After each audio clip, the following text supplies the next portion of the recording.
നമസ്കാരം എല്ലാവർക്കും super striker ന്യൂസിൻ്റെ പുതിയ വീഡിയോ സ്വാഗതം. അങ്ങനെ കേരള ബ്ലാസ്റ്റേഴ്സ് vs ഒഡീഷ മത്സരം ഇപ്പോൾ അവസാനിച്ചു. ഇരു ടീമുകൾക്കും ഏത് ടീം ജയിക്കുന്നവർക്ക് സെമി ഫൈനലിലേക്ക് യോഗ്യത നേടിയിരുന്നു. എന്തായാലും ബ്ലാസ്റ്റേഴ്സിൻ്റെ 10ാം സീസൺ എന്തായാലും അവസാനിച്ചു. ഈ ഒരു മത്സരം എന്തായാലും ഒഡീഷ എഫ്സിയാണ് വിജയിച്ചത്. കഴിഞ്ഞ സീസണുമായി തന്നെ ഈ സീസണും ബ്ലാസ്റ്റേഴ്സ് സെമി ഫൈനലിലേക്ക് എന്തായാലും യോഗ്യത നേടുന്നില്ല. ഫസ്റ്റ് ഹാഫ് ഇരു ടീമുകൾ ഗോളിന് സമനിലയായിരുന്നു. ആരും ഗോളടിക്കാതായിരുന്നു പോയത്. സെക്കൻഡ് ഹാഫിൽ 67 മിനിറ്റിലാണ് ഫെഡോർ സർണിച്ചിൻ്റെ ആദ്യ ഗോൾ വരുന്നത്. ബ്ലാസ്റ്റേഴ്സ് തന്നെയായിരുന്നു ആദ്യ ഗോളടി. ഡീഗോ മൗറീഷ്യോയിലൂടെ അവർ ഒഡീഷ ഒന്നടിക്കുന്നു. പിന്നെ അവർ എക്സ്ട്രാ ടൈമിലേക്ക് ഈ ഒരു മത്സരം പോയപ്പോൾ എക്സ്ട്രാ ടൈമിൽ 98 മിനിറ്റ് ഐസക് രാഡയായിരുന്നു അവർക്ക് രണ്ടാം ഗോളും ഈ ഒരു മത്സരത്തിൽ വിജയ ഗോളും നേടി. ബ്ലാസ്റ്റേഴ്സിന് ആരാധകർക്ക് സന്തോഷിക്കാൻ പറ്റി.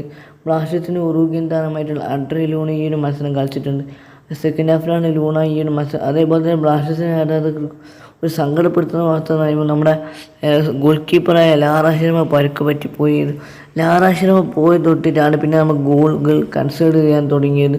കരഞ്ജിത്ത് വന്ന തൊട്ടിട്ടാണ് പിന്നെ ഗോൾ നമുക്ക് കൺസിഡർ ചെയ്യാൻ തുടങ്ങിയത്. എന്നാലും ISL 10ാം സീസണിൽ ബ്ലാസ്റ്റേഴ്സിന് ഇതങ്ങനെ അവസാനിച്ചു. ഇവാൻ ബുക്കോമോനോവിച്ച് എന്ന കേരള ബ്ലാസ്റ്റേഴ്സിൻ്റെ പരിശീലകനെ എടുത്തു പറയണം. പരിക്കുകളോട് പോയ സീസൺ ബ്ലാസ്റ്റേഴ്സിൻ്റെ ആശാൻ നോക്കൗട്ടിലേക്ക് എത്തിച്ചു. 3 സീസണോളം അദ്ദേഹം പ്ലേ ഓഫിലേക്ക് എത്തിച്ചിട്ടുണ്ട് ISLൻ്റെ. അതിന് എടുത്തു പറയുന്നത് ഇവാൻ ബുക്കോമാനോവിച്ച് എന്ന നമ്മൾ ഡിമിട്രിസ് ഡാമൻഡോസ് ഈ ഒരു മത്സരം കളിക്കാനായിട്ടില്ലായിരുന്നു. അദ്ദേഹത്തിന് പരിക്കായിരുന്നു.